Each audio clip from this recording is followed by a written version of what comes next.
Okay, so it seems that publishing topic got some traction, seems very interesting, which is quite nice because the publishing, as you know, was like the original motivation for inventing XML and its predecessors.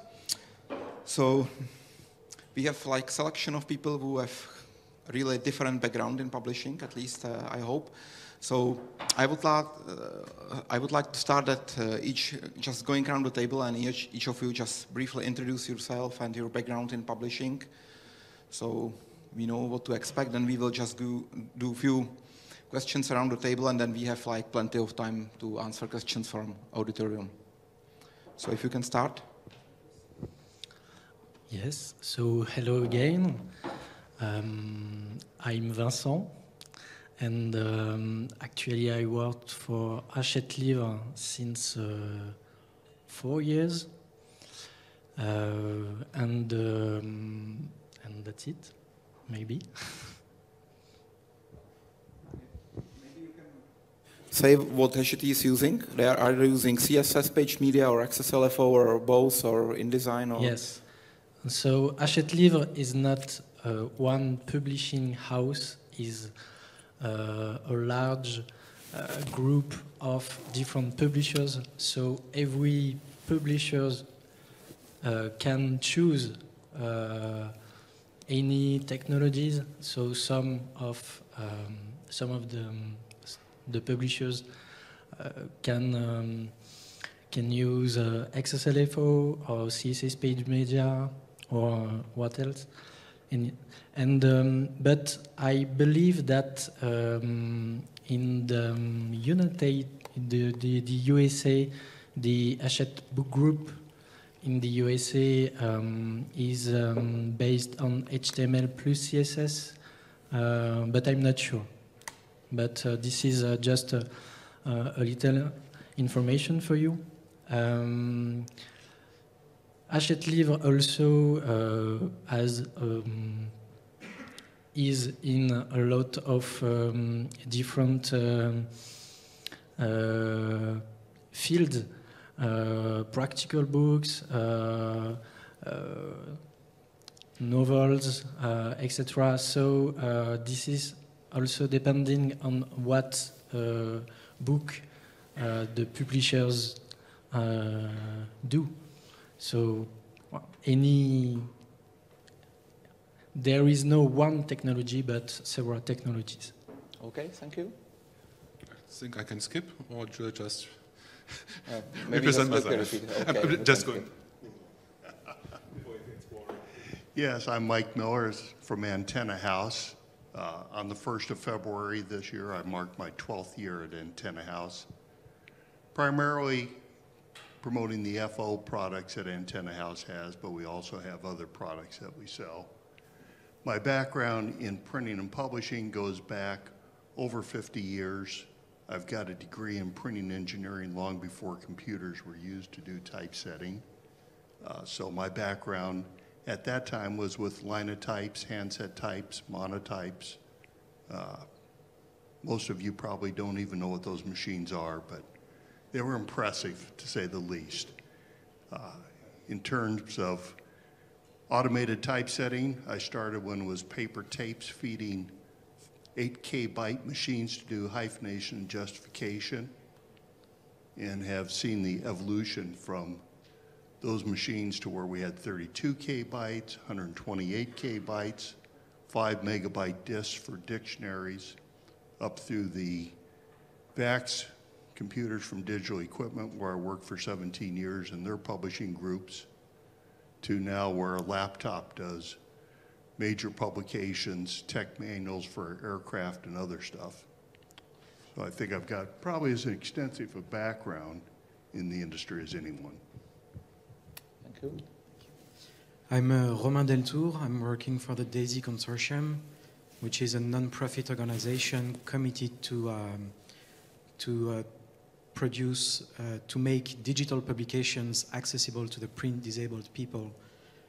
Personally, I'm working on both the EPUB standard in the IDPF working groups, and also on some publishing tool based on XMLPrague. The DAISY Consortium used to work on its own standards. And in the recent years, we're actually promoting EPUB as the way to deliver accessible publications. Thank you. My name is Patrick Gundlach, and I'm running my own company. I've written a database publishing system from XML to PDF, similar like XSLFO, but I'm using a different approach. And the products are mainly product catalogs, or the PDFs are mainly product catalogs, and but now I'm doing a newspaper-like layout, so it's different kind of applications that I produce. Okay, thank you very much. Now I think that we are living in quite interesting time, because like 20, 25 years ago, majority of information has been shared mainly on a paper. So the output format from any digital tool chain was at the time probably not PDF but PostScript, but it's similar. Then a few years later, there was big explosion of web pages. So especially some shorter material like magazines started publishing on web.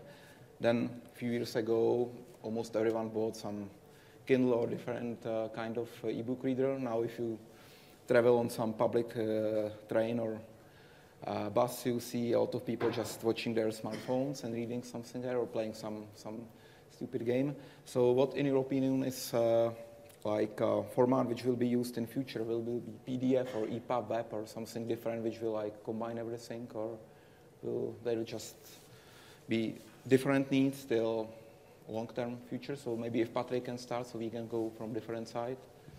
Well, I can't look into the future, of course, but yeah, from the current companies that I work with, the output is still mainly PDF and, of course, EPUB, HTML, but PDF has a very strong position in the publishing. And I think this will continue many years from now. Yeah, so I think the answer basically depends on whether you're considering formats for paper publishing or formats for digital publishing. In terms of digital publishing, I would say that PDF is not the future, definitely. Things like EPUB and more, actually the web, are clearly the future for digital publishings, for all the benefits they can provide in terms of adaptability, reflowability, and versatility, basically. When I started at Antenna House 12 years ago, I felt that page media output, PDF, would suffice till I was ready to retire. I still feel that's the case, and for me, retirement's probably 2-3 years off, maybe a little further if I continue having fun. But at the same time, you do see a lot of interest in alternate ways to deliver information, EPUB, HTML5.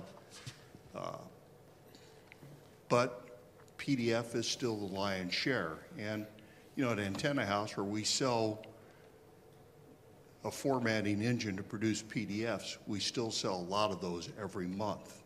And in terms of FO, if you were to look at the installed base from Antenna House, RenderX, the other FO engines out there, FOP, I would say it numbers in the tens of thousands of installations of XSLFO. So that is certainly an indication FO is going to be here for a long time to come, because so many people are committed to it.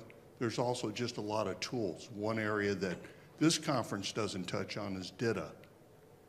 And all the DITA installations are producing PDF output from FO. And we see those in the hundreds. So PDF is here for a long time to come. What we do see is less emphasis on actually printing the PDFs and just more emphasis on distributing the PDF. So you get tagged PDFs for accessibility, PDF-A for archival, different flavors of PDF, but PDF is very strong. It's just not being printed as much onto paper. Cool. I'm fully with all of you. PDF is strong, was needed for the print market. I see a problem right now. PDF is used a lot of on mobile devices where people want complex layouts or complex information, for example, like scientific papers or multimedia stuff that should actually be approached by EPUB 3. The problem here is that EPUB 3 is around a standard since 2011 or so, and we have on the Kindle devices we have this crappy Kindle reader, which basically is not even possible to render standard books in a reasonable way without typographical problems. So I guess at the point where we have EPUB 3 on all smartphones, on all tablets and so on in a reasonable quality, then at least this fraction of the PDF output or for PDF generation will move forward to EPUB 3. But the market is pretty fragmented into iBooks from Apple, KF8 from Amazon and Kindle. And that's basically a problem for having we have a standard, but the adaptation is pretty slow, and I think it will take some more years of having something where we can say, okay, we generate a standard conform EPUB 3 and it will be run and displayed on all platforms with standard viewers and tools. I agree with previous comments, sure. Let me have another way to think about it.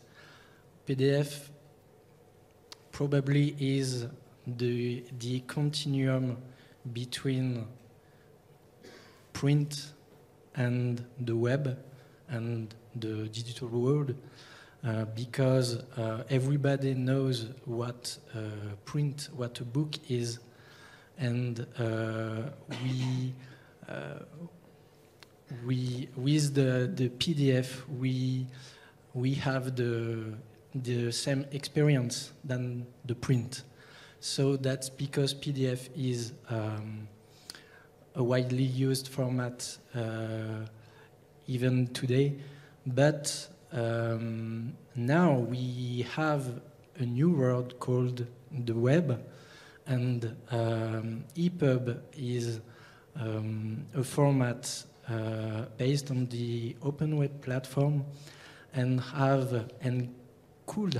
can have some features than PDF can't have. Maybe, I'm not sure, maybe Romain could add some comments on that in the subject of accessibility or other topics. PDF is not a good format, and maybe EPUB can be a good format. I don't know if Would you like to add something about accessibility, right? Just please pass mic to him. Yeah. So yeah, I know that PDF advocates always mention accessible PDF, and there were definitely some, I suppose, good things made in that domain. But I believe that it's longer term, it's not viable, because there is something better which exists already, and which is, as you say, the web platform, and EPUB is an example of that. As an anecdote, as an example of what I'm talking about, IBM announced, I think, a year ago that they would use EPUB for all their internal documents instead of PDF. And one of the major reasons behind that decision is because of accessibility, because EPUB was much more accessible than their existing PDF documents. The issue with PDF, of course, is when a user creates a PDF, usually the random user doesn't know how to produce an accessible PDF. And I think that even if it's possible to make bad EPUBs, I think that poorly authored EPUBs are still better than the average PDF in terms of accessibility, of course. Yeah, Patrick, let's do something. If I might make another comment, we're currently talking only about PDF versus EPUB or PDF versus web. But I think we have to take into account special applications for different kinds of formats, like we have a tablet computer or a smartphone, and we have interactive features there. We can touch it, we can use gestures on these devices. So we can make special applications, apps, to handle different kinds of documents, like user's manual or technical documentations. And I think this would be another, or this will be another big path of documentation or publishing, not only PDF, EPUB, but special applications. So we can see videos, or we can press a button and have some kind of different interaction on the device. And when I read a PDF on a smartphone, it's okay, but it's not much fun. I would like to have more interactive features there. Okay, thank you. So it seems that despite some technology advances, we will be stuck with PDF for some time. And in Andreas' presentation, you could see that CSS page media can produce some things which, like a few years ago, would be hard to imagine to be produced by CSS, but still, at least in my perception, other technologies like XSLFO or some custom composition engines like Speed Data or something different which is text-based can produce some things which are not possible with CSS page media. Also, the CSS specification, there is just no single specification, it's a set of a lot of modules, and especially the interoperability between those page-related features are not as good as between, for example, XSLFO engines, because you can have one XSLFO document and have it reasonably rendered in 5, maybe 6 engines, which is not now possible with CSS page media. So, guys, could you comment on this question? Do you think that one day the CSS page media will be like advanced enough to replace XSLFO or another custom composition technologies? And if so, do you see some time frame for this? So, would you like to start, Michael? Yeah, I'll start with that, since Antenna House has a foot in each camp. Certainly for a lot of applications today, O'Reilly being one and several others, CSS can handle what FO used to handle. And in that sense, CSS, with extensions in the future, will be able to do almost everything XSLFO can do today. I do think CSS is the trend of the future. Antenna House, one of the head developers at Antenna House, his passion is to actually bring CSS formatting right down to the web browser. And to that extent, Antenna House has funded him to go off and set up a separate subsidiary of Antenna House. It's called ViblioStyle. And there's a whole web page and a lot of information for ViblioStyle. He's assembling his team right now, building this formatting engine that will work right inside the web browser and bring instant formatting of fixed page layouts. There's times when web pages are fine. They infinitely flow. They don't have a fixed layout per se. And then there's times when you need page headings, page footings, and fixed layouts. So ViblioStyle will do a fixed layout at a web browser. And we're probably 12 months away to first demonstratable versions of ViblioStyle. There's already some JavaScripts out there that can do page layouts within a web browser. Mr. Murakami's already hired those people to work for ViblioStyle who develop those tools. So I think that's an exciting potential in the future. Nice. Who else? Patrick? Yep. Well, I have quite some experience in documents that have more than just rendering constraints. CSS page media will, of course, handle more and more documents in the future. There will be more CSS levels or more CSS standards that handle different or more difficult subjects, but sometimes you have to have more logic behind it. And you have to ask questions to the renderer. How does it look like? How big was the table that I just rendered? Should we split it up? And these are the things that you cannot really describe in CSS. So you have to have some logic, and Andreas already mentioned something about JavaScript, and there was a question here. So we need some kind of feedback from the rendering engine, and this cannot be done by CSS alone. And I think it should be complementary to CSS or some different kind of page description language. But it's getting more and more, but it's still not a 100% solution to all. Yeah, I want to add a thing on that. Well, first, I won't talk about timeframes, because as a software developer, I'm maybe the worst person to talk about timeframes. No timeframes. And I suppose no my user and coworkers would agree. About what you just said, there is a very interesting project that has just started in the CSS working group, and I think it's also in the W3C tag, which is called Project Houdini, after the US magician. And it's a project that actually intends to standardize, to specify the CSS object model and the CSS box model. And the idea is to be able to access that information potentially in scripts. So you have this feedback loop that is sometimes needed when you want to finally lay out a document.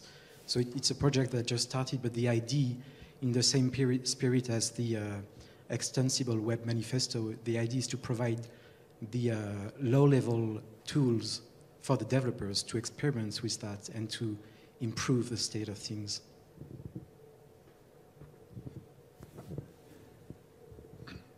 That's actually good information. How's it called? Houdini? Okay, great. Yes, basically the problems that I encountered through the project is basically having no control about placement of images or larger objects, basically the floating of stuff. And this will be approached by this new working group, it's a W3C, and a standardization on API for looking into the rendering process, being able to having the option to script or influence the renderer in some way, either on JavaScript or some open API, I don't care, as long as it can be coded, is basically one of the great things that will come, but all these vendors, basically we have only a handful of vendors on the market doing the stuff in this quality. We're moving slowly and it will take some time. Okay, thank you. No, just, I don't know, but it seems, according to the previous presentation, that CSS can, in the future, be like XSLFO or better, maybe first for text content and after more artistic content, maybe, I don't know. Okay, thank you. I think now it's time to let some questions from auditorium flow in. Okay. Courage, will have a question. Then you, 1, 2, 3, 4.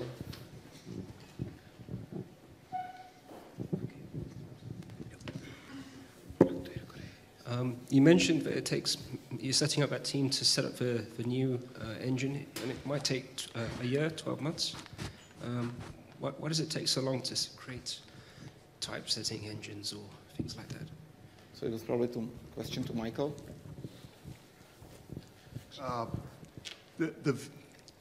Can you repeat again?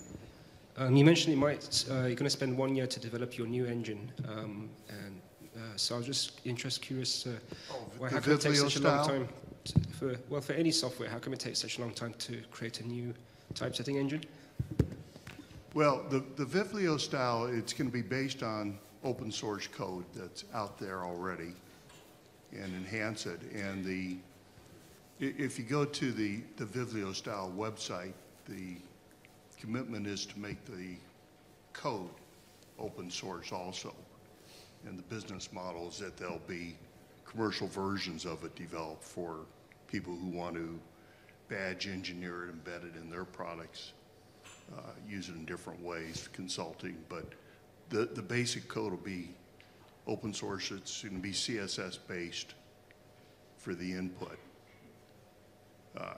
And as I said, Mr. Murakami feels we're about a year away from the first demonstratable versions of it. So Okay, there's actually he's got a fairly complete website with links to the products or the code that's already available in some publications that have already been done in CSS. One of the questions that came up, I'll add, is this ability to spawn some Java or other script to make decisions in pagination. In all my years of being involved in this industry, the only product I've ever seen that does that is 3B2, which is a proprietary engine, and you can spawn during the pagination process and make decisions on the content for placement. Antenna House has implemented floats in CSS as we have in FO, and we can do a certain amount of logic in terms of how we place elements based on the floats, top, bottom, left-hand page, put it in the left-hand column, put it in the bottom right column, make those kind of decisions as far as float placement is concerned. But more often than not, customers have to do multiple passes through the composition. We generate what's called an area tree. And from the area tree, you can find out how information has been placed on the page and then go back and reprocess it after you've inserted some additional codes into the data stream. Okay, thank you. So maybe you can ask your colleague to submit paper for XMLPrague 2016 to show us his Vivleo style product next year. Okay, then Moray, I think. Yeah, so just back to the question of EPUB versus producing PDF and producing fixed layout and which one's going to win. Our experience is that that's not even a question. As I mentioned earlier, we thought we were going to produce a print book once and call it an artifact and move on and just do EPUB. We discovered this last year that the University of Michigan, among others, have said, we are not going to accept an electronic edition of your book into our curriculum unless there is a print edition of the book. There just has to be one. And so there's that aspect of it. The other aspect that we've discovered is a cognitive issue. Lots of people have gotten used to working on the web and used to continuous flow and not having pages or page numbers. However, we've discovered that there are plenty of people who just can't work that way, who can't cognitively consume material unless they're dealing with page media. They remember the pages. That's it. Okay, thank you, Silvat. Mohammed? Yeah, just wanted to jump in the discussion with my with a standard hat on the top.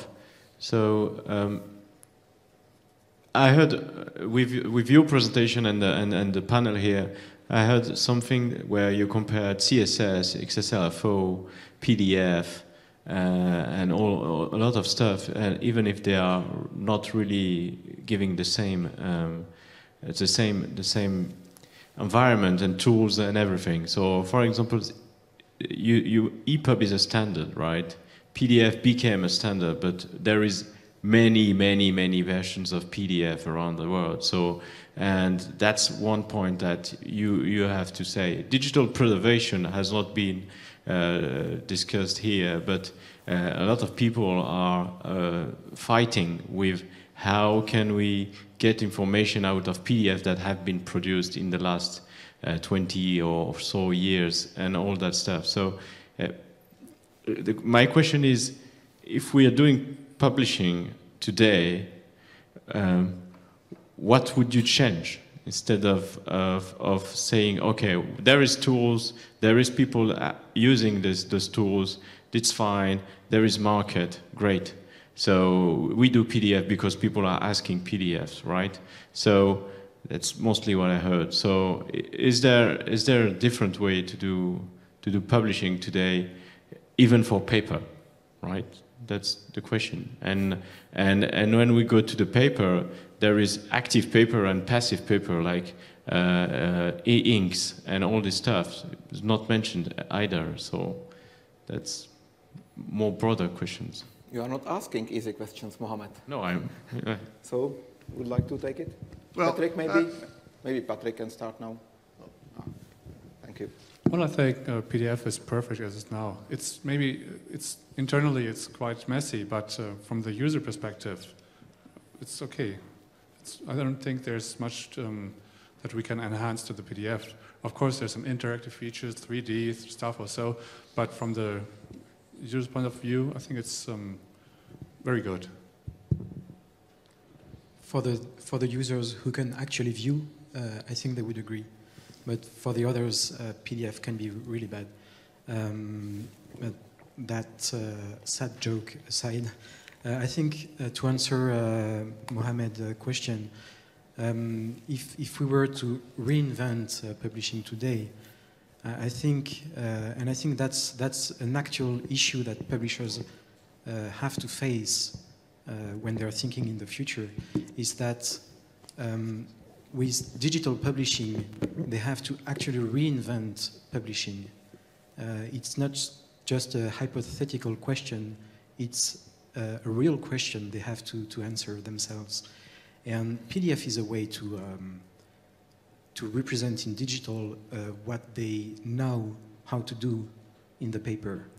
But with the web in general and other technologies, it opens the door to an entire, a whole different variety of publishing, of ways to interact with the user and to present information to the user. And that's where the future of publishing is, in my opinion. Over 20 years ago, I sat in on many, many meetings where the U.S. government was trying to decide what format was going to be selected for publishing. And you had Adobe with PDF, you had Interleaf with their standard or their solution, you had several other vendors with solutions. Adobe won because they were the only ones who actually published, had the information about their spec published so that other people could generate PDF. Everyone else was proprietary. But taking PDF and using it as an archival PDFA, you dumb down the PDF to get there. And more importantly, it's having your content, your data, your XML, so that it's reusable and can be published both as PDF and as EPUBs and whatever else you need in the future. I think that's really where you should be looking, not that formatted page at the end of the day. But page media output goes far beyond textbooks and aircraft manuals. You know, train tickets are page media output. Driver's licenses is page media output. All those bills and statements you get in the post every month is page media output. And all those things are done with XSLFO or CSS to get to the print. It's just one of the many sets of tools that are used for those, but they're certainly there. So I would look more to the XML rather than to the physical deliverable. My point is basically that changing the publishing way is not the point here. The problem, as I indicated earlier, is basically the adoption of a standard. So, for example, EPUB 3 is a standard. We have it since 3 years, but in industry it doesn't play a major role right now.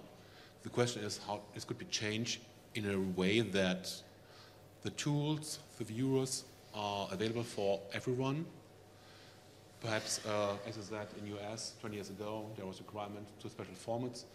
The same happened some years ago in the European Union with discussion about Word versus ODF format.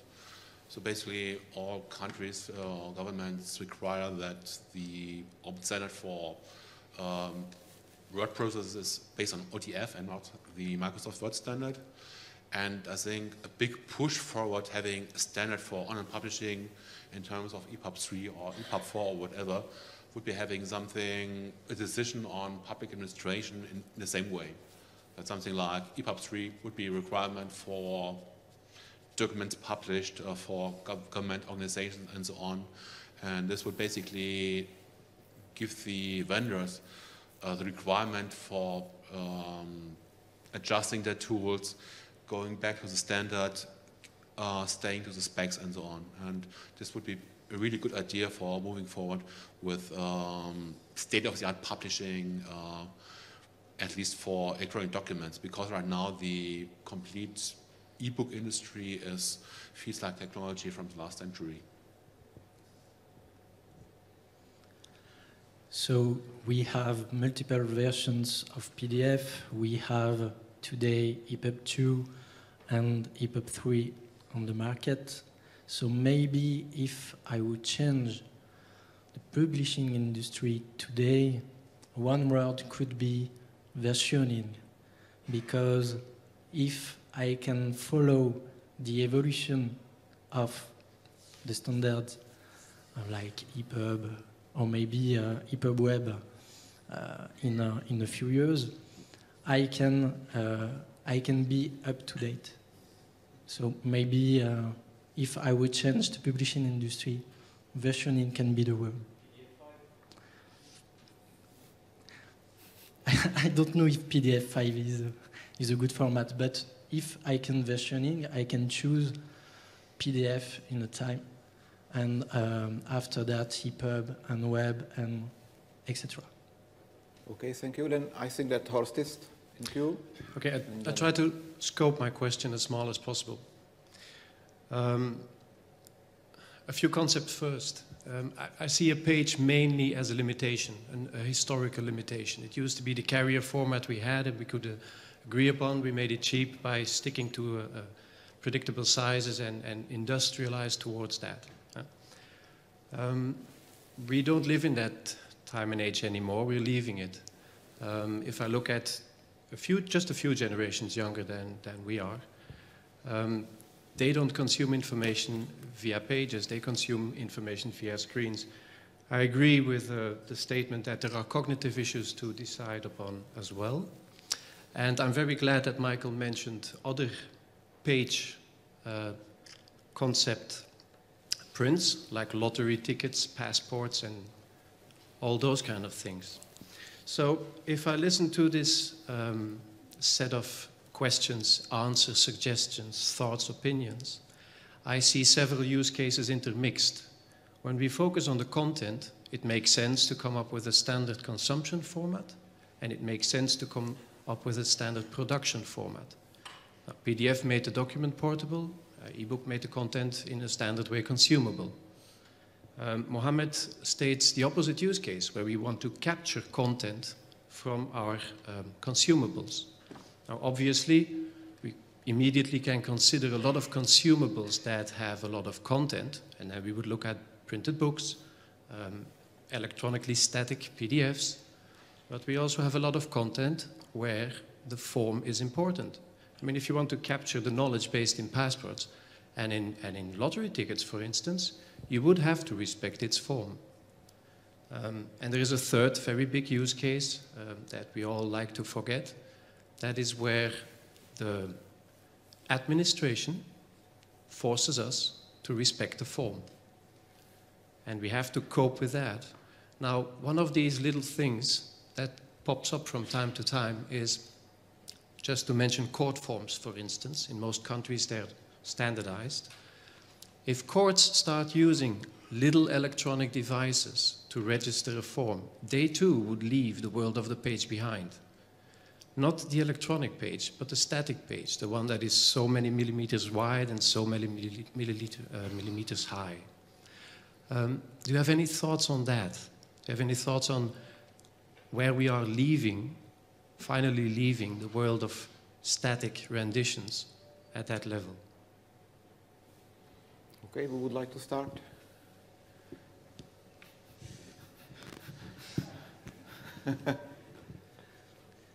So, just to start, in Hachette Livre we use fixed layout, EPUB format, and maybe this is a way to respect the form, maybe not, but this is just the start. I pass it over to you. Well, I mean, we see that quite often where a customer will produce a PDF-A just to have that archival PDF for long-term storage that sits on a magnetic media somewhere that they hope will be readable in 100 years.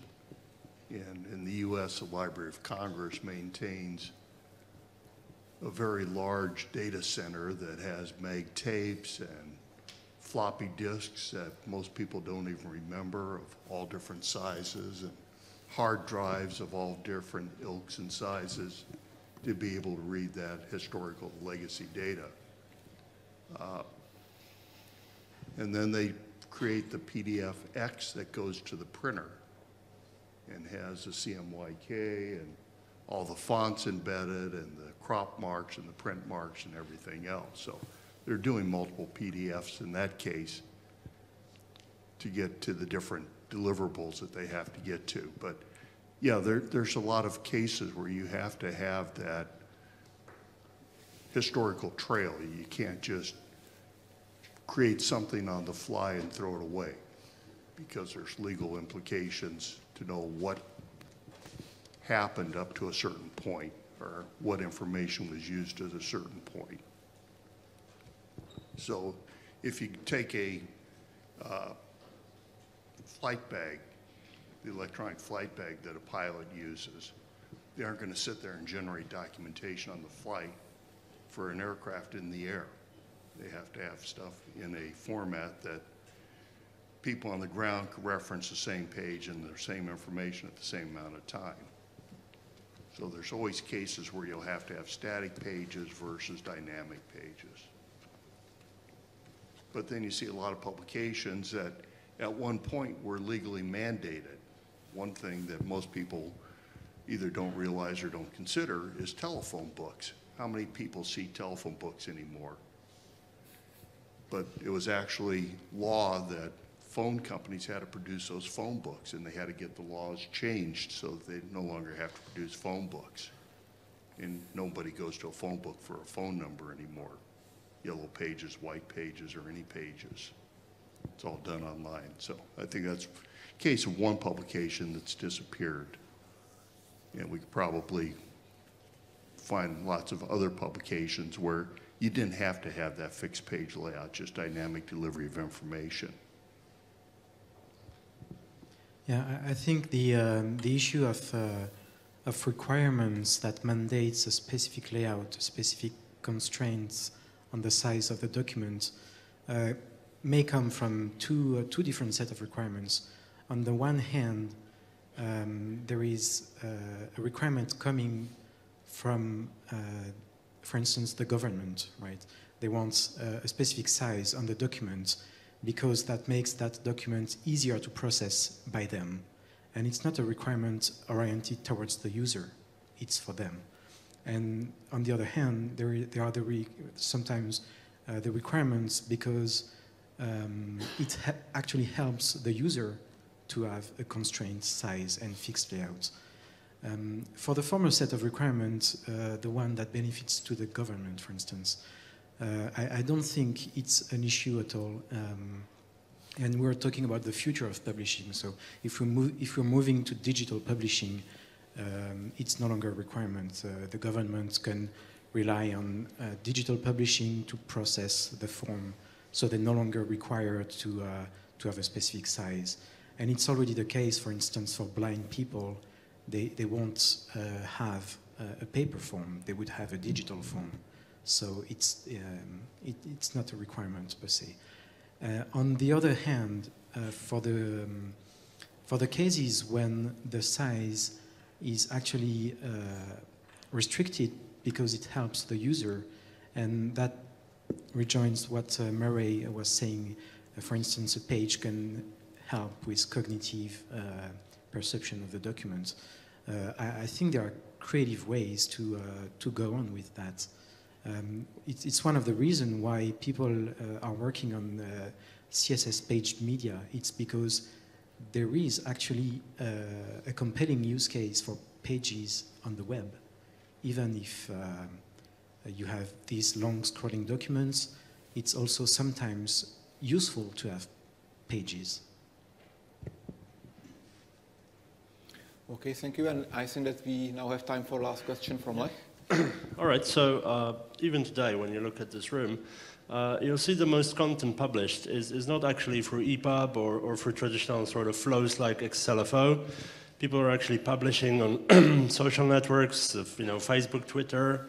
So, in this room today, there's probably been 100 tweets. No one's produced an e-book in an EPUB format and shared that with someone.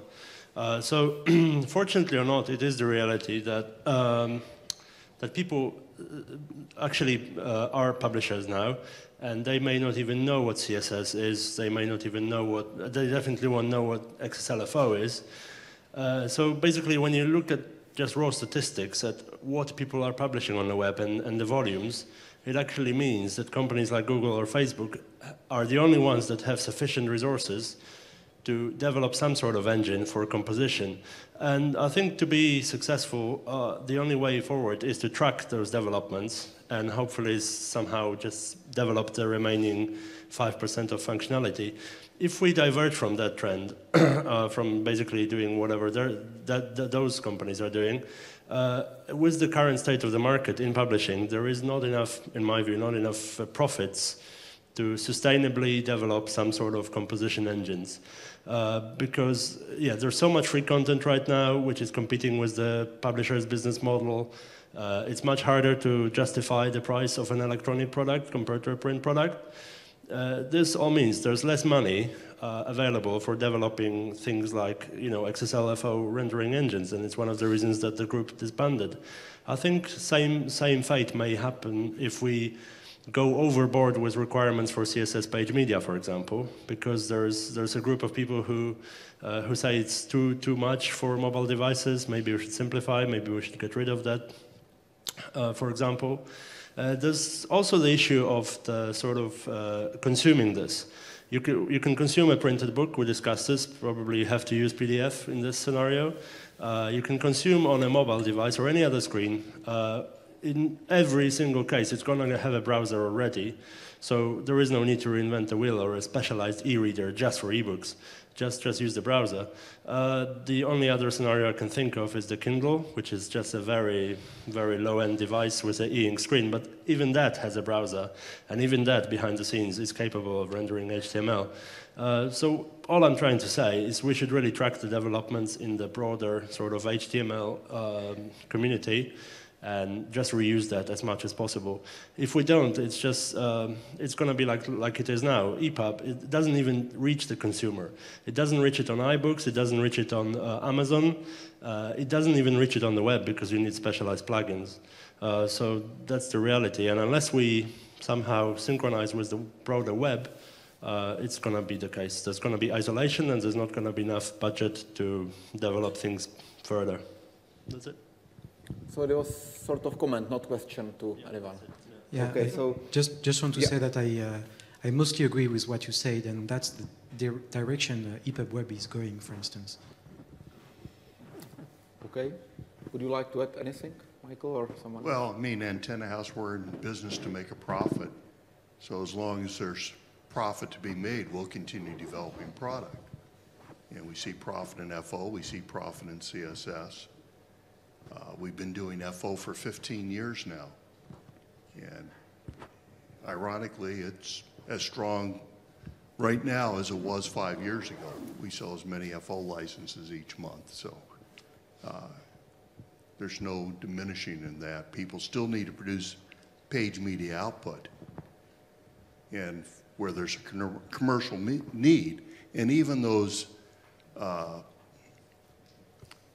social websites that you've mentioned all produce page media output for internal guides and things. So you know, they're users of the technology too. Okay. Would you like to add anything? Okay, then there is time for really last question, if it's short one. Let me ask one question. What is a PDF? Is there a standard which is unique, or is it not? I remember a long time ago, the government of Austria accepted PDFs because they were machine readable, not machine readable. Could you speak into the microphone? The government of Austria accepted PDFs because they were not machine readable. Very similar as a picture. You cannot say when you look at the PDF whether it's machine readable or not. Maybe this time has gone completely. That's my question. Is this a unique standard? I'm not sure if I understood the question. We are asking question whether like there is just only one PDF standard, or could you clarify? From my view, there are many PDF formats. Not? Yeah.